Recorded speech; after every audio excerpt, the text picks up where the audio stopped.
Assalamualaikum warahmatullahi wabarakatuh. Halo semuanya. Untuk pertemuan hari ini, pertemuan ke-11, kita akan mempelajari mengenai validitas dan reliabilitas instrumen penelitian. Kenapa kita perlu mempelajari hal tersebut? Karena teman-teman di dalam nanti kalian penyusunan KTI, tentu selain populasi dan sampel sebagai objek penelitian kalian butuh yang namanya instrumen penelitian. Nah, instrumen penelitian ini yang akan kalian pakai, kalian berikan kepada populasi dan sampel kalian. Misalnya kalian memberikan pertanyaan berupa kuesioner.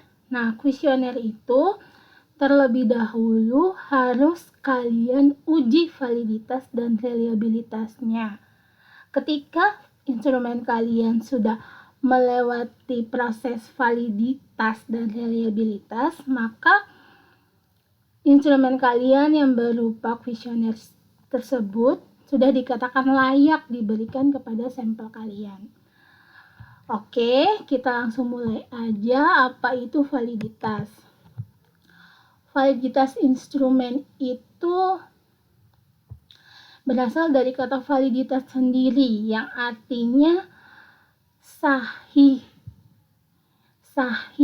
Dia menunjukkan sejauh mana sih alat ukur yang kamu pakai itu mampu mengukur apa yang ingin diukur. Misalnya teman-teman kalau mau mengukur berat kan tentunya pakai timbangan, bukan menggunakan penggaris.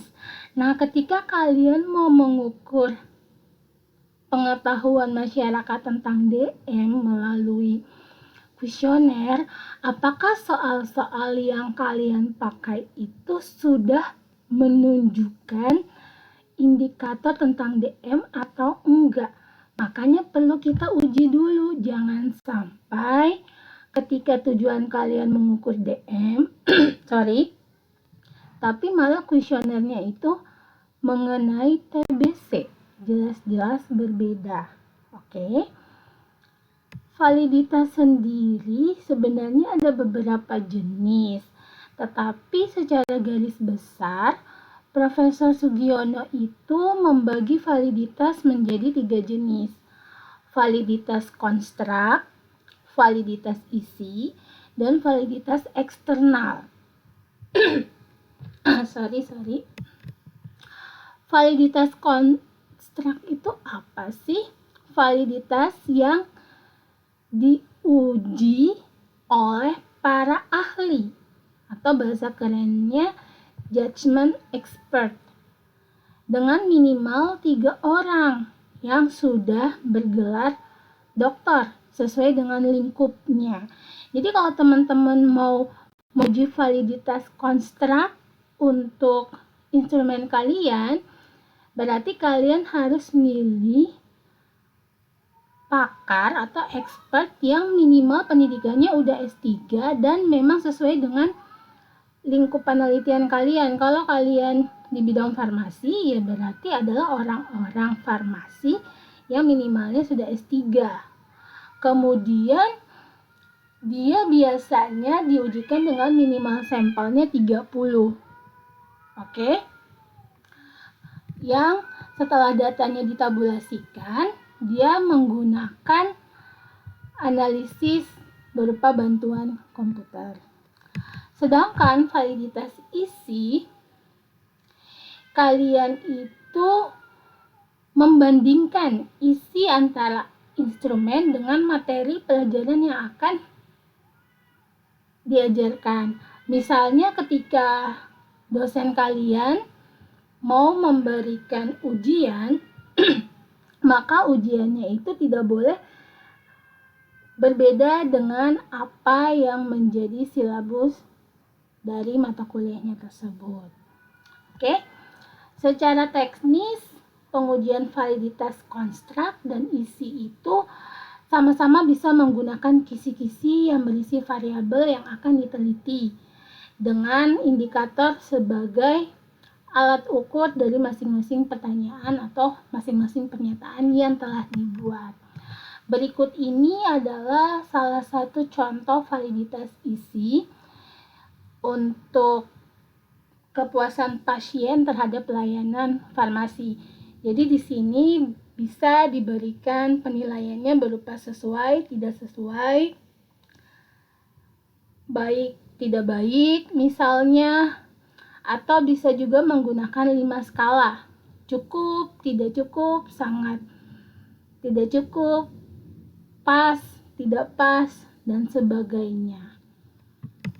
Sedangkan validitas terakhir adalah validitas eksternal.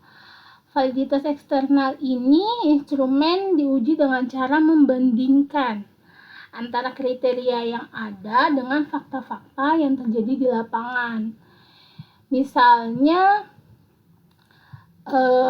kita mau membandingkan catatan-catatan yang ada di lapangan tentang kinerja karyawan yang baik dengan yang memang ada.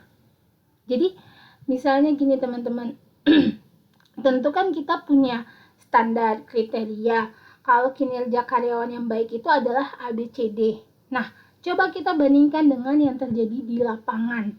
Apakah memang karyawan yang ada di lapangan itu bisa memenuhi standar ABCD tersebut? Itu yang kita namakan validitas eksternal. Kemudian kita bisa menggunakan cara apa sih untuk menguji validitas? Salah satu cara yang paling sering digunakan itu dinamakan korelasi product moment. Rumus dari korelasi product moment adalah seperti yang sudah bisa kalian lihat pada layar kalian tersebut. Instrumen dikatakan valid jika nilai dari RXY atau biasa kita sebut R hitung karena merupakan nilai yang kita dapat dari perhitungan. Kemudian kita bandingkan dengan R tabel. R tabel itu nanti lebih jelasnya di slide berikutnya. Jadi misalnya kita tahu instrumen kita valid ketika nilai dari R hitung, R product moment ini lebih besar daripada R tabel kita dengan taraf signifikansi 5%. Nah, R tabel itu apa sih? R tabel itu bisa dilihat pada tabel product moment, tabel R. Nah, N di sini melambangkan jumlah sampel kalian. Misalkan sampel kalian 30,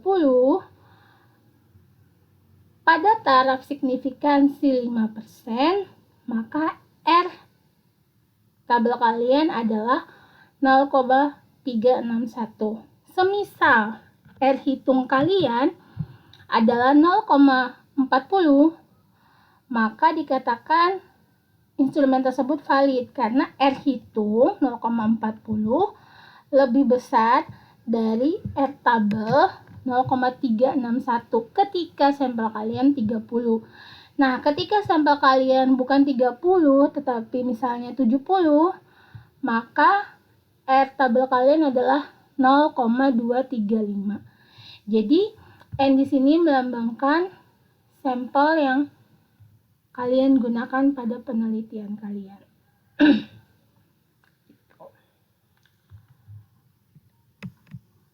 Kemudian ada yang dinamakan lagi reliabilitas. Reliabilitas ini dia bertujuan untuk mengukur sejauh mana sih hasil pengukuran itu tetap konsisten apabila dilakukan pengukuran 2 kali ataupun lebih terhadap gejala yang sama dengan menggunakan alat ukur yang sama pula. Jadi, ketika tadi teman-teman mau mengukur berat badan menggunakan timbangan, ketika 10 tahun lagi teman-teman mau mengukur berat, teman-teman juga pasti akan tetap menggunakan timbangan. Jadi bisa dikatakan timbangan itu bersifat reliable. Jadi walaupun sudah digunakan lebih dari 2 kali, tetap dia bisa mengukur yang namanya berat badan. Jadi ketika suatu instrumen untuk mengukur TB misalnya sudah diuji secara validitas dan reliabilitas, ketika akan digunakan lagi untuk penelitian yang sama tentang TB juga, tetapi di waktu yang berbeda dengan tujuan yang sama, seharusnya dia adalah alat ukur atau instrumen yang reliable karena tetap bisa menggunakan alat yang sama. Tetapi di sini reliabilitas itu hanya dilakukan pada item soal yang valid. Ketika kalian punya 5 pertanyaan dan yang valid hanya 4, maka 4 soal ini yang akan selanjutnya diuji reliabilitasnya. Nah, satu item yang tidak valid tersebut tidak diikutsertakan dalam tes reliabilitas. Metode yang paling sering digunakan untuk uji reliabilitas itu adalah Cronbach alpha. Dengan rumus bisa kalian lihat pada tabel ini. Terus, gimana sih untuk pengambilan keputusan terhadap uji reliabilitas itu? Nah, uji reliabilitas itu dikatakan reliable ketika nilai dari alfa-nya, Cronbach alfanya itu lebih dari 0,60. Ketika sudah lebih dari 0,60, maka bisa kita katakan bahwa kuesioner kita, angket kita, instrumen kita adalah reliable. Tapi ketika di bawah nilai tersebut, maka tidak dikatakan reliable. Kemudian, Wilford itu mengklasifikasikan lagi nih, kalau nilai reliable itu dia di dalam beberapa kategori. Kategorinya sangat rendah, sedang, tinggi, sangat tinggi. Ketika nilainya berkisar dari 0,40 sampai 0,70, maka bisa dikatakan instrumen tersebut reliabilitasnya sedang. Tetapi ketika berkisar di antara 0,90 hingga kurang dari 1, maka reliabilitasnya sangat tinggi. Terus, untuk menghitung validitas di SPSS, kita dapat membacanya dengan cara berikut. Jadi ceritanya P1 sampai P7 ini adalah item soal, item pertanyaan pada kuesioner teman-teman. Jadi sebenarnya ini ada 15 pertanyaan dan total ini menunjukkan apa yang harus kita baca. Jadi untuk baca soal kita valid atau enggak, kita lihat di bagian totalnya di sini nih. Oke.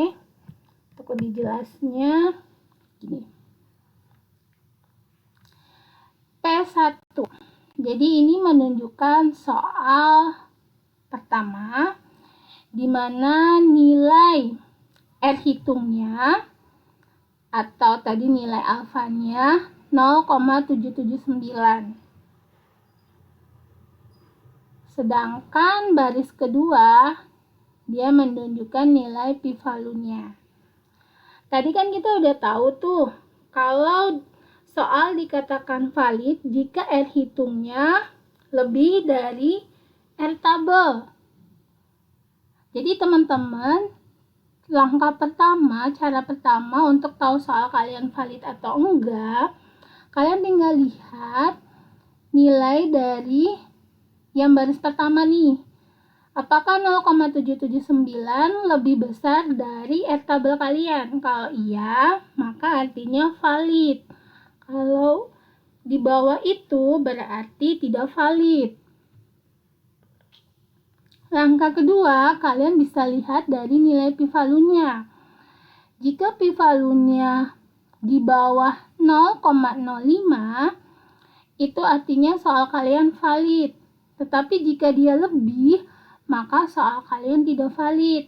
Nah, di sini kita lihat nilai p-value-nya di bawah. Berarti soal nomor 1 adalah valid. Ini kan ada dua cara ya teman-teman.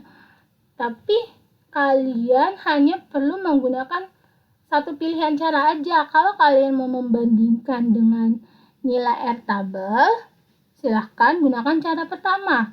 Kalau kalian mau membandingkan dengan nilai p-value, silahkan gunakan cara kedua. Cukup satu pilihan aja. Atau cara yang paling gampang, itu ketika kalian lihat di baris pertama ada tanda bintangnya. Tanda bintangnya 1 atau 2 itu artinya soal tersebut valid. Tapi itu hanya cara cepat, cara kurang ilmiah. Cara ilmiahnya yang tadi kalian mau membandingkan nilai R hitung dengan R tabel atau kalian mau melihat dari nilai p-value. Ya. Kemudian ini adalah contoh dari hasil tes reliabilitas menggunakan SPSS. Di sini ceritanya soal yang valid itu hanya 9, maka 9 soal ini yang kalian gunakan untuk melanjutkan tes reliabilitas, di mana nilai alfanya, Cronbach alfanya 0,741. Jika kita menggunakan skala atau kriteria yang diucapkan oleh Guilford tadi, 0,741 berada di interval ini. Maka untuk tingkat reliabilitas soal adalah termasuk tinggi karena 0,741. Ya. Berikutnya kita akan masuk ke contoh perhitungan. Oke.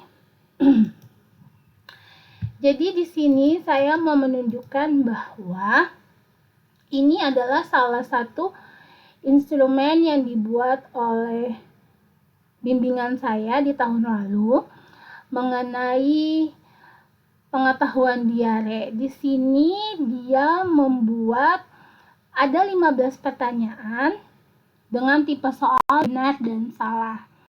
Ketika benar, dia memberikan nilai 1 dan salah, dia memberikan nilai 0. Jadi nanti angka-angka yang kalian gunakan itu hanya seputaran 1 dan 0. Karena memang pilihan jawaban kalian benar 1, salah 0. Tetapi kalian juga bisa punya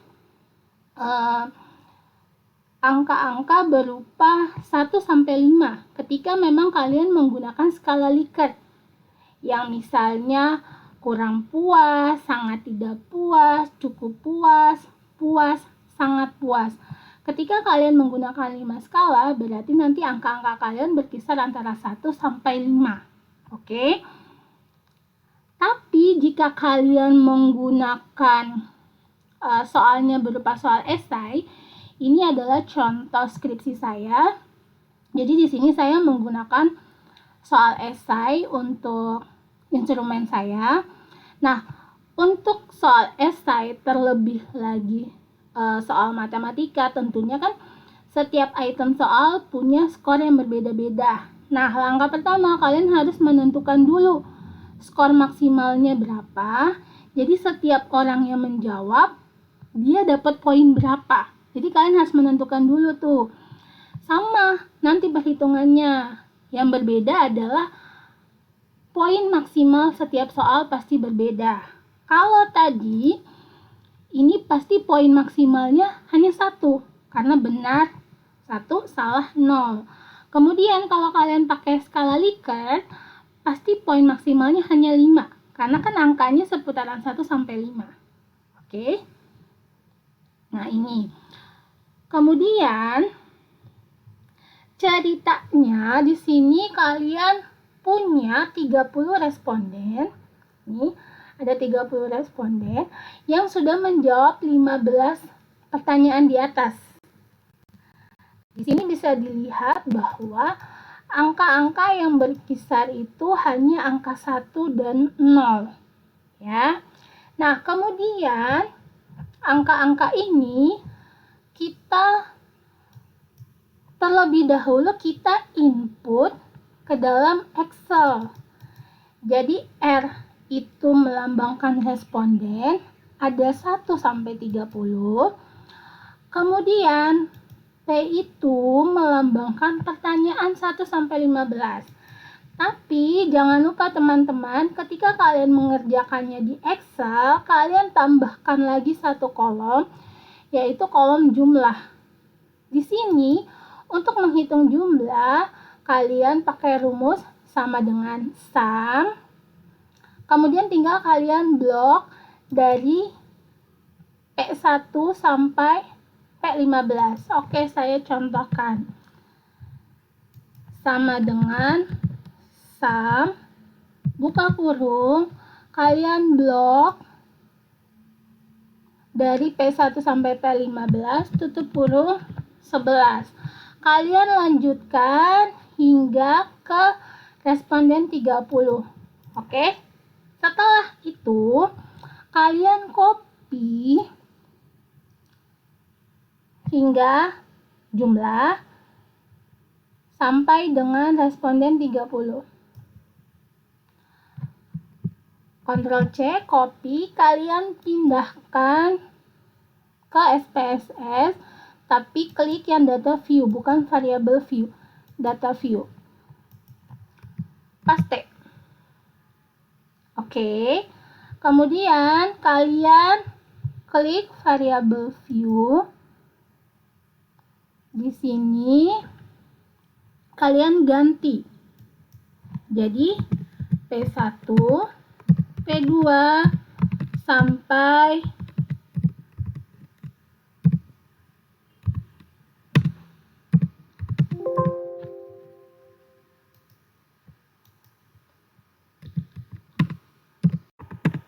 total. Oke. Kemudian desimalnya kita ganti jadi 0.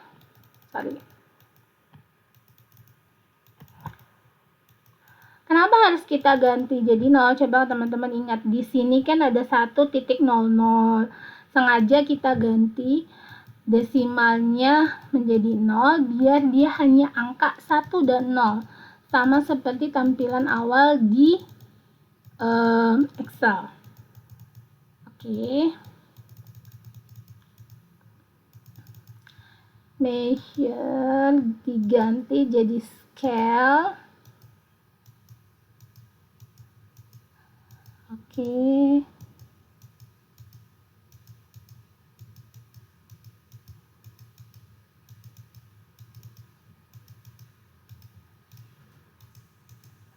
Oke.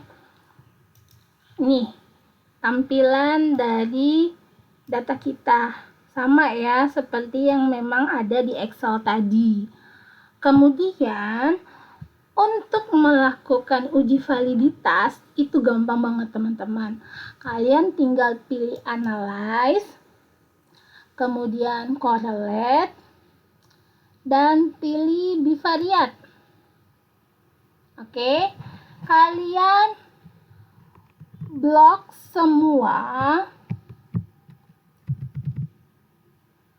Kalian klik tanda panah, pindahkan ke sini, kemudian oke. Maka tampilannya adalah seperti ini. Di sini kalian punya pertanyaan 1, pertanyaan 2, sampai pertanyaan 15 dan total. Nah, untuk tampilannya di sini kan total ada di sebelah kanan. Total juga bisa ada di bagian bawah. Dan itu angkanya sama aja teman-teman. Oke, jadi kalian bebas mau lihat yang bagian bawah sini atau kalian mau lihat yang sebelah kanan di sini. Nggak ada masalah. Cara cepatnya untuk screening awal, kita tinggal lihat apakah ada bintangnya atau enggak nih di baris yang pertama ya. Jadi untuk soal nomor 1, kalau dia ada bintang, mau bintangnya 1 atau 2, itu artinya dia soalnya valid. Udah. Ini berarti valid. Valid, valid, valid, valid, valid, valid. Ini tidak. Nah, kita lihat ini. Dia tidak ada bintangnya. Kira-kira di nomor berapa ini? Kita lihat. Di nomor 13. Berarti secara kasat mata, secara screening awal, pertanyaan nomor 13 itu tidak valid. Oke. Dari 15 soal, pertanyaan 13 tidak valid. Tapi itu kan hanya screening awal. Dan lagi ini hanya sesuatu yang kita lakukan di awal dan tidak bisa digunakan sebagai alasan yang ilmiah. Oke. Jadi untuk menggunakan alasan ilmiah tentunya kita nggak bisa pakai cara tadi. Nah, kita bisa menggunakan cara pertama. Cara pertama itu kita bandingkan R hitung, ini R hitung, dengan R tabel. Ya kan? R tabel tadi sampel kita berapa teman-teman? Sampel kita kan 30 tuh. Coba kita lihat. Kalau saat dia 30 dengan signifikansi 5%, 0,361. 0,361 ya. Coba kita lihat.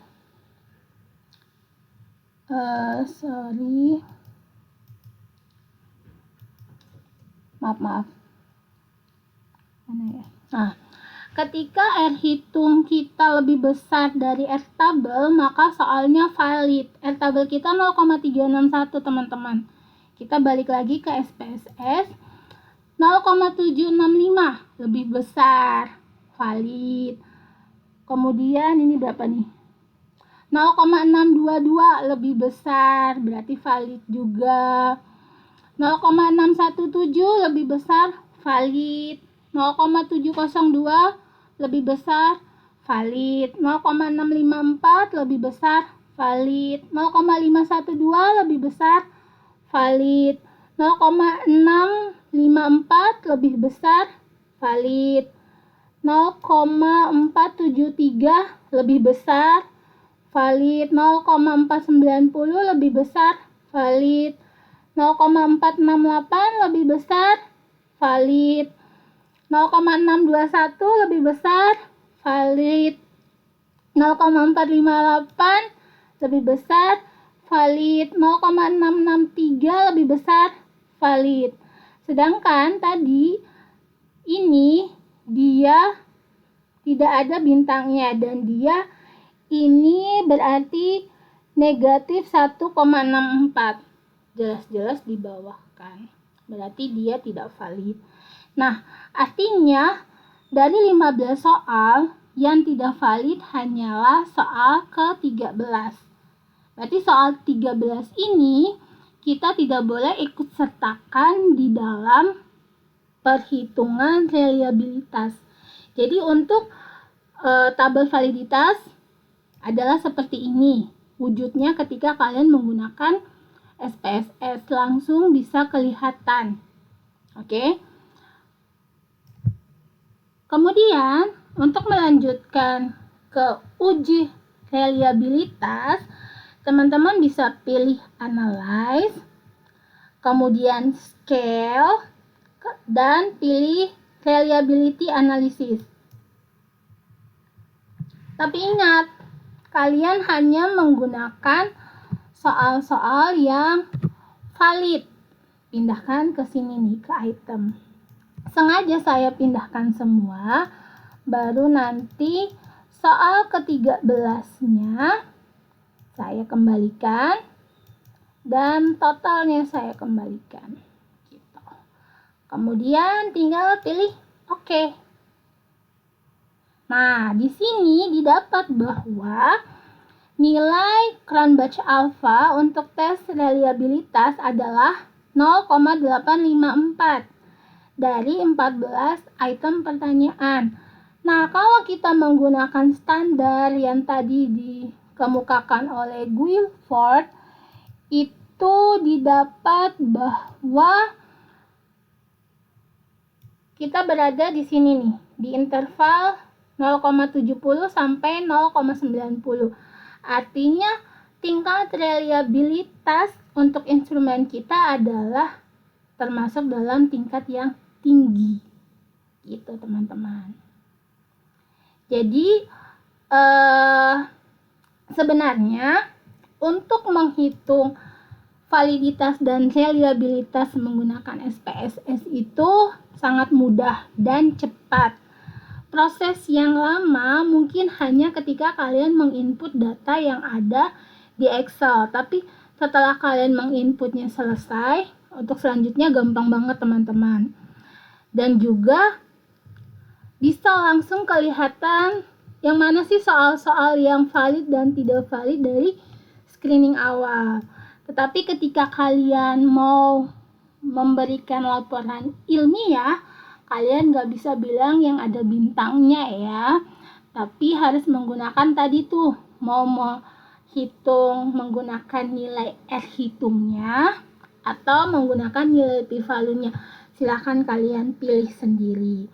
Oh ya teman-teman, sebenarnya untuk menghitung validitas dan reliabilitas, kalian juga bisa menggunakan Excel. Di sini saya kasih contoh ya. Caranya sama, tetap kalian sudah membuat di Excel dulu untuk P1 sampai P15 dan jumlah.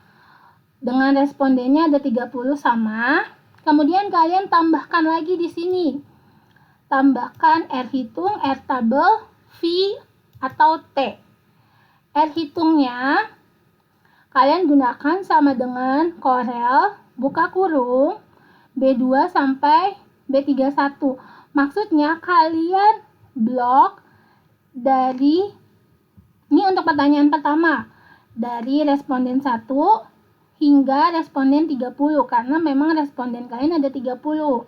Kemudian titik 2, kalian pilih Q2 sampai Q31. Q2 itu mulainya dari kolom jumlah untuk responden 1 sampai responden 30 sesuai dengan jumlah responden kalian.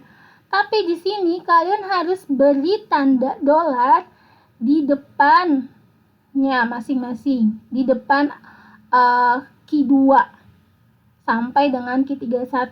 Maksudnya penggunaan tanda dolar ini apa? Biar nanti dia nggak berubah-ubah. Ketika kalian nggak pakai tanda dolar, untuk next dia akan berubah gitu teman-teman. Kemudian enter. Nanti kalian akan mendapat nilai dari R hitung untuk item soal pertama.